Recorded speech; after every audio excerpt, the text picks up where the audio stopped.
What's up, guys? Welcome to the No Tracers podcast. This is going to be a little bit different. First of all, I have not done one of these in quite a while, and we're going to do the second in-person podcast ever. First one was with Lucy Lou in St. Louis in an abandoned school, and today we're in Marymont Mansion.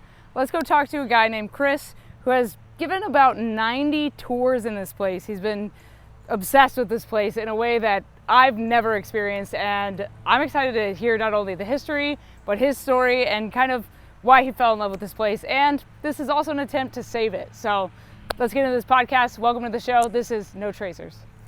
Across the world, we slip through fences, climb into shadows, and uncover the beauty and decay.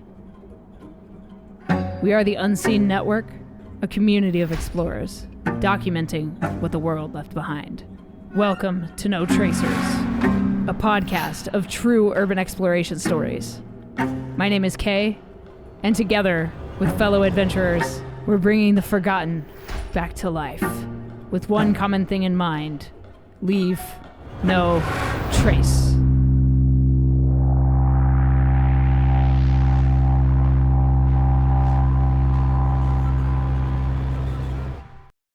We are in Marymont Mansion right now. This is the second in-person abandoned urban exploration podcast I've ever done. Chris, welcome to the show. Please Thanks. Introduce yourself. Chris Crumley. I've lived in Murfeesboro since '06, but I grew up in Tullahoma, and this became a pet project of mine after a heart attack 11 years ago. I had some insomnia, and I needed to start doing something, so I started researching not only the architecture of the house, but the family that lived here. Wow. Okay, so let's go back to like the very beginning of this, like your time here, because I mean you've been here so much that it feels like this is like your house. I would love for this to be my house. Yeah. Sadly, as a school teacher, I can't afford the price tag of $1.5 million. Sure. 2006 or 7, a friend was getting married, and they saw this house, and we came in. At the time, it was a sales model from Marymont Springs, which is the 600-acre subdivision behind us. Mm.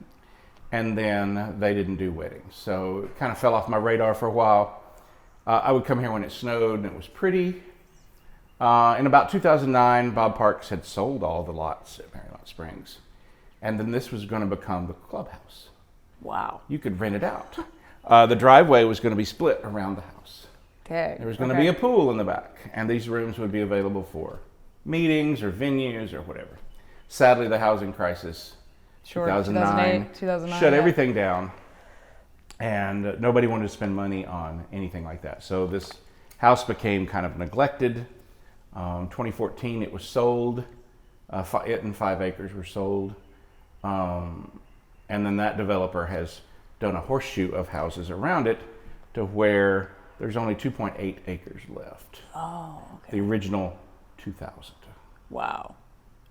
So is this like the first and only abandoned place you've like really explored, or like have you done other spots? I have a relationship with a realtor. Yeah. Shawn Wright is a city councilman here in town, and his wife and I taught together. Mm. And prior to me and him realizing that we had a connection, one of my former students was a realtor, and I was like, "Hey, Cammie, can you get me in the mansion?" She's like, "Of course I can." She was a brand new realtor, 21 years old, 22 years old. She's like, "Of course I can." So she did. She got me in the mansion, and I brought a team with me to document as much as I could, because I'd been peering through windows for a couple years, and because I knew the history, but I hadn't been in the house. So she got me in the house, and I measured every room, and had a friend of mine videotape, and I was taking pictures, and friends of mine were talking about, what I'd posted and stuff, and they said, "There's a basement." And I went, "A basement? Oh my gosh." So I got in touch with Shawn, and he said, "There's not a basement, but if you really want to look to believe that there's not a basement, come by the shop one day and we'll go out there." So he was slammed the day I went out there, and he's like, "You're not going to hurt anything." we know each other through my wife. Here's the code to the lockbox. And that began 11 years worth of tours. This is tour, 2 days ago was tour 94. So I'm just trying to find somebody to buy it. Yeah. To keep it from getting taken down by a wrecking ball. Yeah. So there's not a basement. I brought a buddy of mine because, in every horror movie, that's where you die. For sure. So For sure. I brought a buddy of mine with me who had no fear of basements, and we found the entrance to the old basement. It's in the closet on the central hallway downstairs. And in doing other research for the house, there was a lot of problems with the foundation settling. So probably in the mid-30s, it was filled in. So there was a basement. As best I can tell, there was a basement. I don't know if it was the whole lot or if it was the central hall or anything, but there was at one point a basement, and it got filled in. And you've been downstairs in the dining room, and you can see where where all that foundation stuff is going crazy. And so if there was a basement, we uncovered some boards, and Paul went, "Okay, I'm gonna go to the basement," and he jumped down 10 inches into dirt. And that was it. That's it. So, but yeah, I've given. There was an individual, a lawyer in Nashville on Music Row, that was interested in it as a residence. Oh.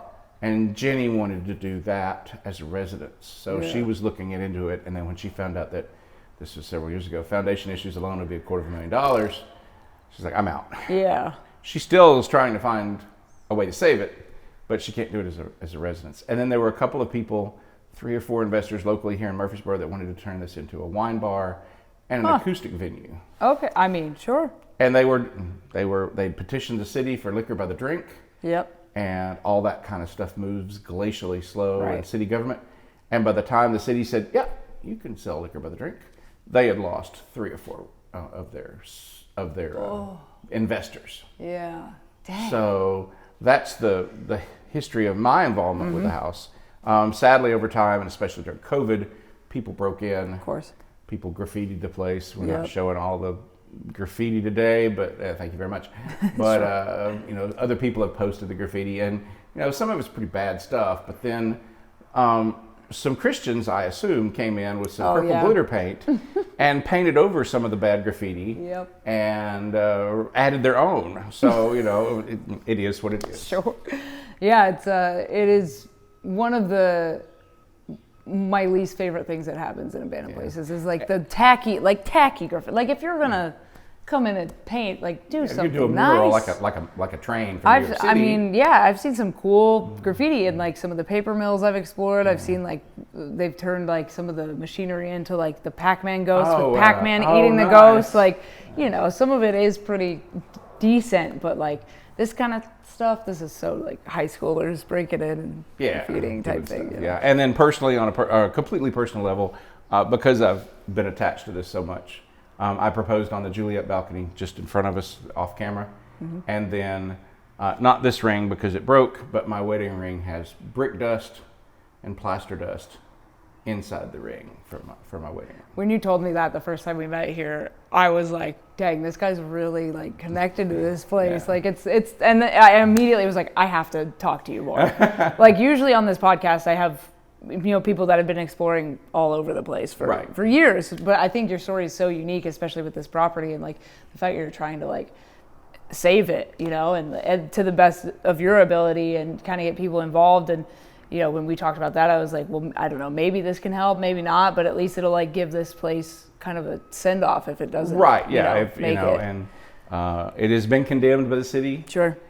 Demolition papers have been filed, but I don't know where they are at that point in that stage. Yeah. Shawn did say it does take quite a while for that to move through, so I don't expect it to happen tomorrow, but you never know when I want to drive up in the driveway and there's going to be a fence around it and there's going to be a wrecking ball and I'm going to be very not happy when that happens.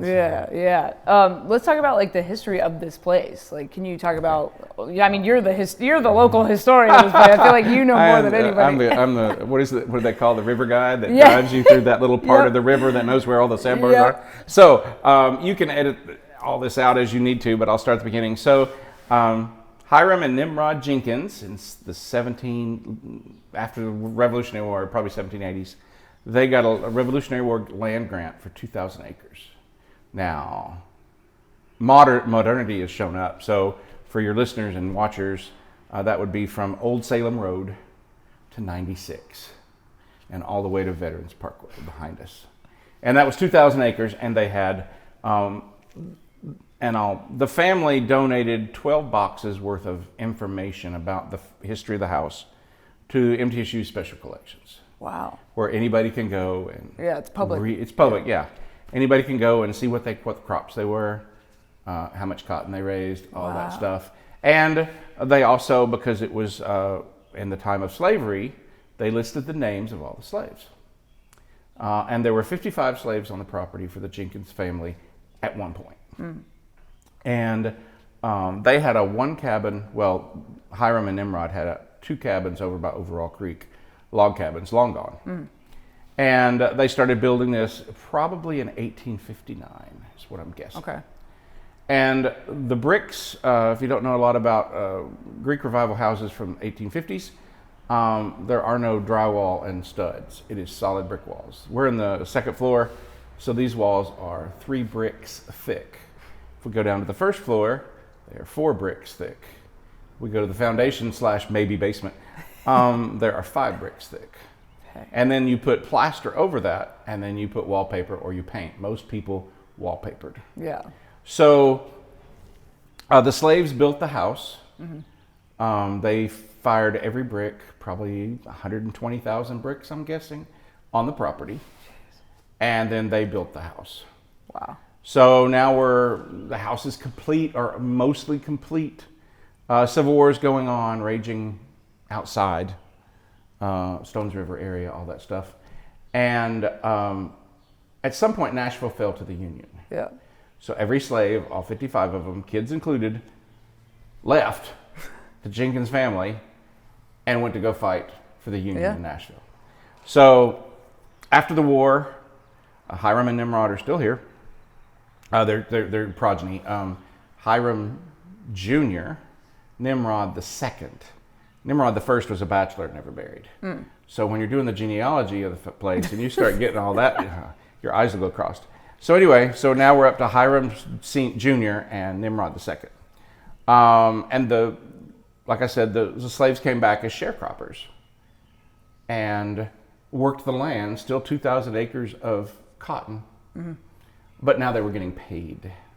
And they had property on the house. They probably lived in the same houses they lived in as slaves, but now it's their house. It's their house, or they can live there, rent free.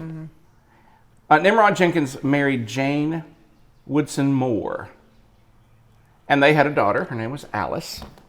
And from all reports, Alice was a wild child for the late 1800s, mid 1800s. And she needed to get married to somebody stable. Right. We're out just outside Rucker Lane. So J.J. Rucker was a local doctor in the Salem area. A little bit older than Nimmy, but that was the custom at the time. So they got married and moved into the mansion. It was not called the Marymont at the time. Probably, who knows what it was called back then. But and they tried to have several children. And 4 of their children, three boys and a girl, the 3 boys all died before their 7th birthday of smallpox. And then they had a stillborn daughter.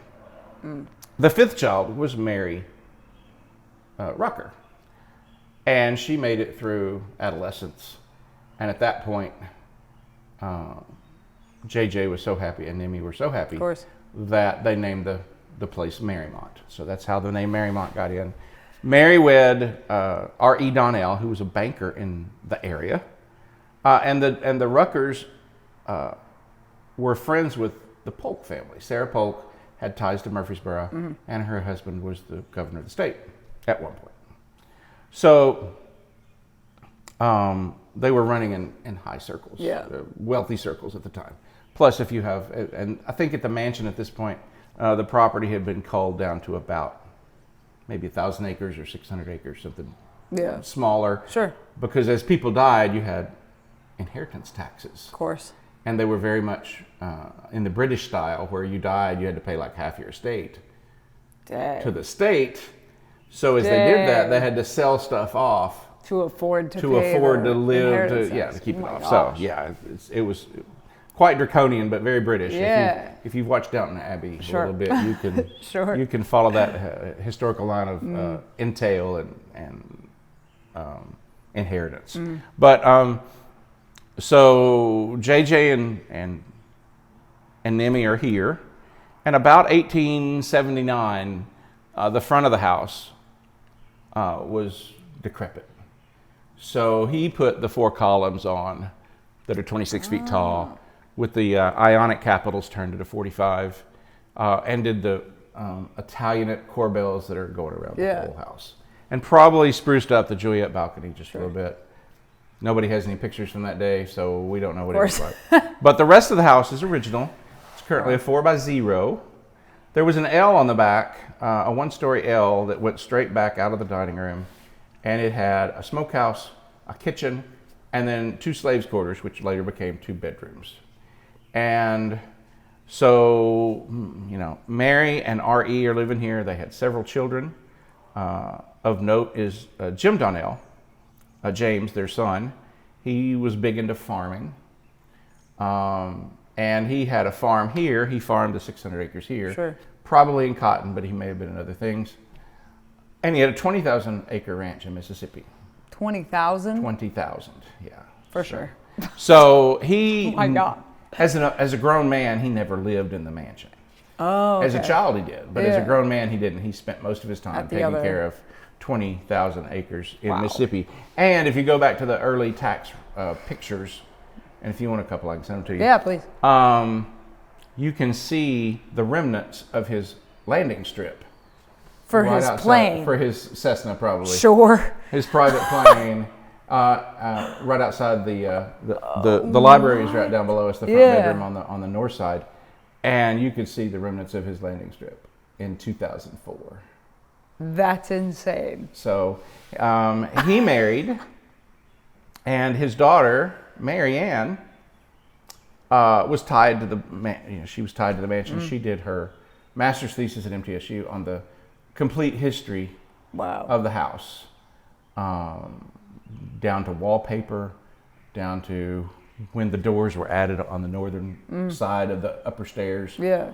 Because back in the day, you had people would travel and there were no hotels, so you just stop at somebody's house. Hey, should we spend the night? And the men stayed over here. Sure. And the women stayed over here because they couldn't. Right. They couldn't fraternize. Right. They had to go through JJ and Nemi's bedroom to do that. So, and JJ wouldn't let them. So, anyway. But, I'm sorry, Dr. Rucker. Sure. If we're going to be proper about it. JJ married Alice Jenkins. And R.E. Donnell married Mary. And then they had 3 daughters. They had 2 sons and a daughter. Dorothy Donnell was Mary Eanes' mother. That's who we're talking about, Mary Ann. And Mary Ann, sadly, she passed in 2008 of cancer. But in the 80s, she did the historical. It's a thick book. You can get it. It's in special collections at MTSU's library. It's a whole she printed. Yeah, it was a whole thing, and it was her master's thesis typed on a typewriter in 1982. That's cool. Typed on a typewriter. Dang. And they had, because she was a part of the family, she could ask people. Of course. And what did the front yard look like? What trees were planted in the front yard? Where was the deer petting garden for my grandmother? Right over there. Where was this? Where was that? Because it was a working farm, so there were outbuildings that happened. And that was the last technical family that lived here. Right. And then Jim Donnell, back and forth, he was never here, and he didn't want the house to get into disrepair. Sure. Because there was still stuff in it. Yeah.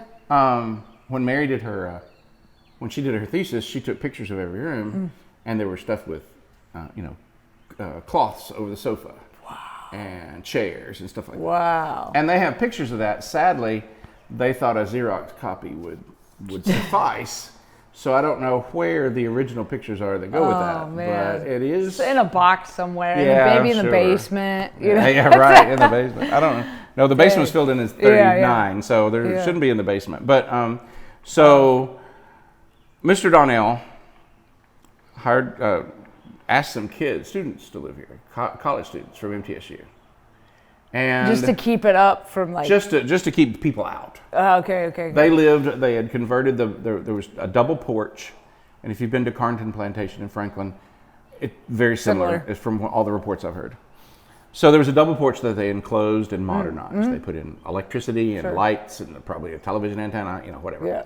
And these college kids lived here.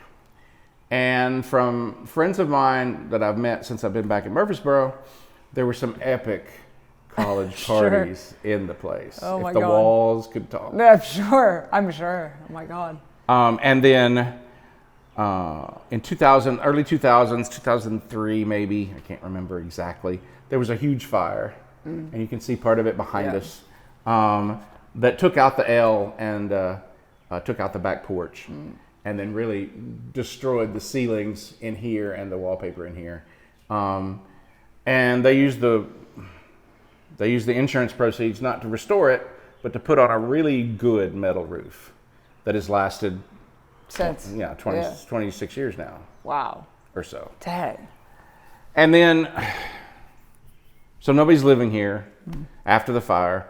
Bob Parks paid the estate of the Eanes family and the Jenkins family and the Rucker family. They sold all 600 acres for $8 million. Wow. And they started Marymont Springs. So they took the proceeds from selling the property to build the No. Bob Parks bought. Oh, I got it. Got it. Okay. 600 acres and the mansion. Got it. For $8 million. And then Bob Parks. Then he put them. He made his money. Wow. Yeah. Oh, for sure. I mean, how many houses are in there? Oh my gosh, I have no idea. And there's been several, hundreds, I would think. Yeah. And there's been several zones, phases. That's what they call them in the real estate industry. Sure. So phase whatever is currently being finished right over here. And then when they cleared that land to start those houses, they found the graves of the boys and of an aunt, one of Mary's aunts, I believe, or uncles. And the family used to be buried there. Yeah. But at some point, they were all moved to the city cemetery over off of Highway. Oh. So JJ and Nimmy and Mary are all over there. And while we're discussing death, JJ and Nimmy and Mary and R.E., Donnell, all died in the house. Wow. 3 of them from old age. Crazy. JJ, Nimmy, and Mary all died in the library, which was their bedroom. Wow. And then R.E. Donnell was a banker, and he lost a lot. He was a president of Liberty Bank in Nashville. And as the stock market crash was happening, he got very despondent. Sure. His death certificate says that he died in a hotel in Nashville. The rumor is that he hanged himself right back there. Oh, God. Dang, that's crazy. Now, I've had some tours come by, and they're like, can I bring a spirit reader or an EMF detector? And I said, sure. As you like. So, when Julie was here not too long ago, she had her little... Yep. And the only thing she found creepy was right at the bottom of the stairs. Down... Nothing. These stairs? Or the main stairs, okay. Well, I mean... And the bottom of the stairs, but nothing up here. Who's to say? Nothing up here. And it was the daytime, so Sure. Maybe it would be different when... And, we're on ghosts and stuff like that. So this is the southern rear bedroom. All the rooms are 20 by 20 with 13-foot ceilings. We're currently in the central hallway upstairs, which matches the central hallway downstairs, which is 14 by 40, also with 13-foot ceilings. Or if you go further back, taller. Because the it is on roached. But anyway, I was giving tours probably in the 20 or 30 range of my tours, maybe younger than that, or earlier than that. And this door, I would open it and show off the bedroom. Yeah. And then the next day or the next time I gave a tour, it was shut and locked. And locked? Yeah, there's a little turnstile knob. All right. All right. So I don't like that bedroom. Sure. But it is definitely, when I was walking here, when I did, after you gave the tour, I walked around and took photos and made a video, and that room for sure, feels the spookiest in the house. And Julie found no evidence of anything in there, but every time for the longest, I would give a tour. And it was locked up for the while, too, during these tours. Dang. And I would come back, nobody's been in here. That's wild. Nothing at all. That's and I come back to give the next tour, and I'm like, okay. Yeah. I don't like this. That is crazy. What do you hope happens to this house? I hope somebody saves it. The owner himself, I was here one day. I come from time to time and sit in the turnout and eat lunch because I'm a crazy guy. And he pulled up one day and we were chatting about the house, and he's interested only in an investment property. Yeah. He's not from here. Yep. And that's okay. But he said if this was in Franklin or Williamson County, it would already be a museum. And he's not wrong. Oh, it's true. The owner is in it for just an investment, and I'm afraid that it's going to be lost here pretty soon. Yeah. Unless somebody has some deep pockets to come back and save it. Yeah, I know that, I interviewed a guy on here many years ago. His username is After the Final Curtain, and he has gotten a bunch of theaters restored, like old theaters, like around the country. So it is possible, it just, you got to get the word out and like tell people about it. And like, after coming here and seeing it and hearing your story, and like, I do really hope that somebody saves this place, because it is really like unique, and like as good or bad as the history is here, given the slavery of it all, right? Like I still think that, educating people about these kinds of things that happened here, I think is important, regardless. I do too. And then the Oaklands is on the other side of Murfeesboro. Yeah. Built by the Maney family, and once again, older than this house. Yeah. But it was some ladies in town got together during World War II and said, we need to save this house. Mm-hmm. And it had been modernized, but once again, it was in gross disrepair. The bathtub upstairs had fallen Through? at the Oaklands, fallen through to the first floor. That's my nightmare. That is my nightmare.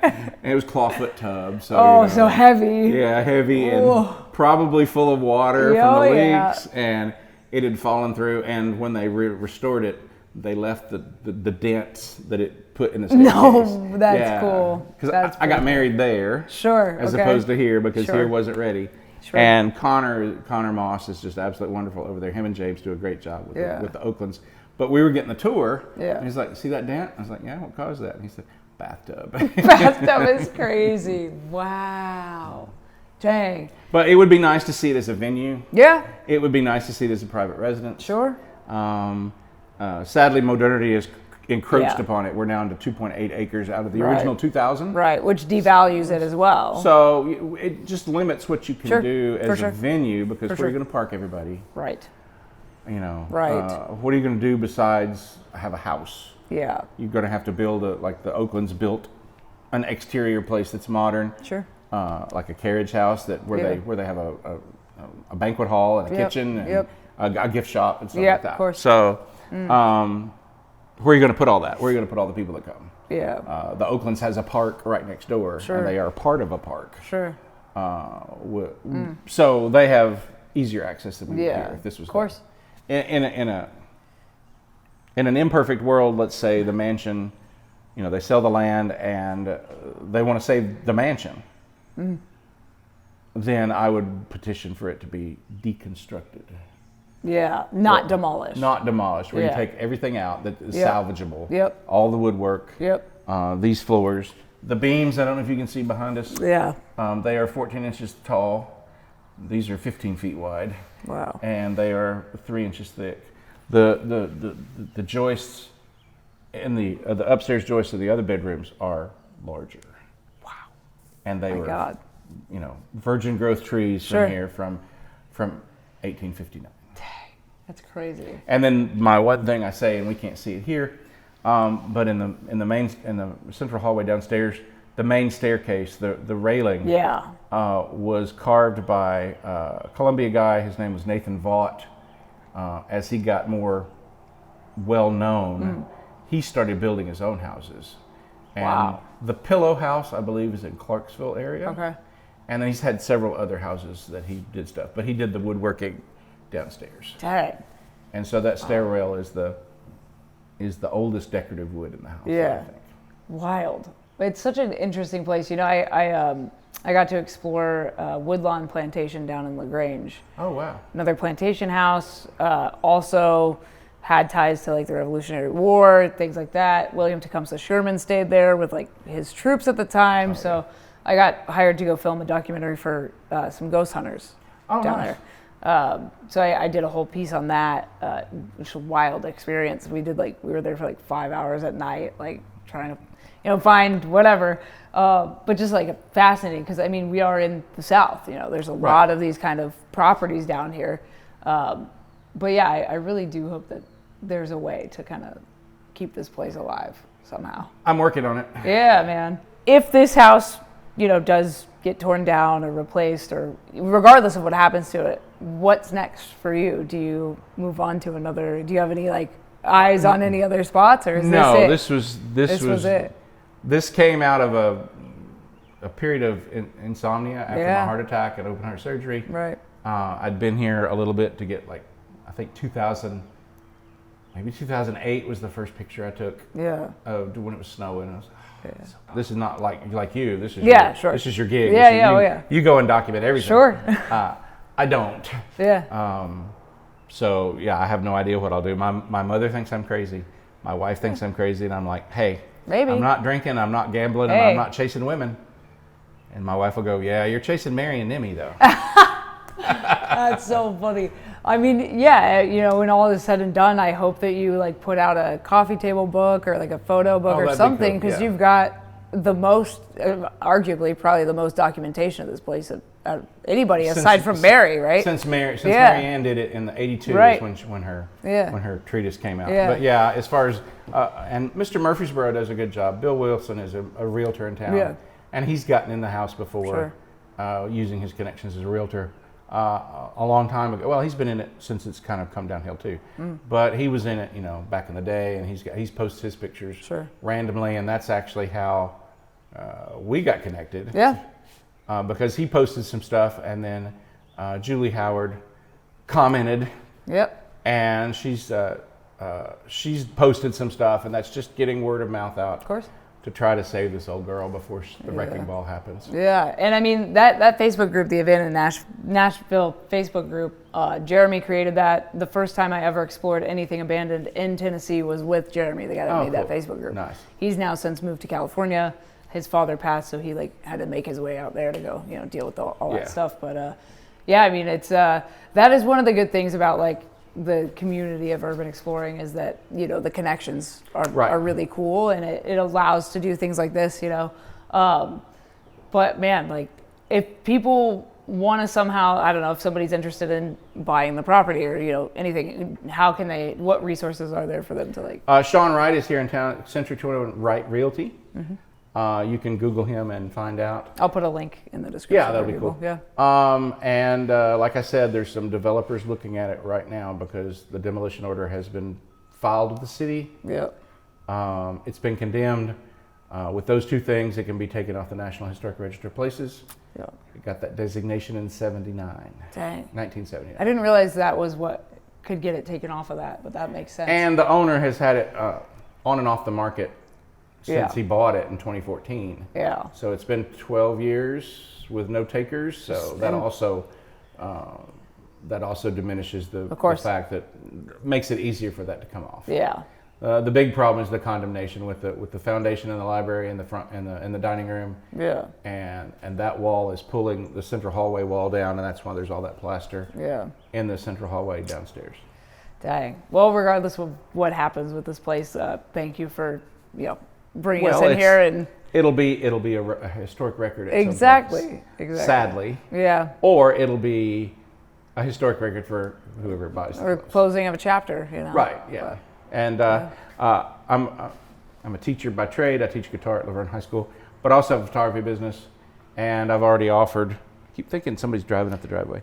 I've offered to for Shawn to tell any buyer that's going to restore it that I would be glad to do the before and after pictures. Oh yeah. For free, just to be a part of it. Yeah. What's your photography business called? Marshall Chatham Photography. I only have a Facebook page. Sure. So I'll link it for everybody. Cool. But Yeah. Man, thank you for doing this. If you guys enjoy this kind of thing, I haven't done one of these podcasts in a while, and I thought, why not the one coming back be a fun in-person one? It's a little bit different, but hope you guys enjoyed it. Thanks for watching. Go out, go explore something, and remember, leave no trace.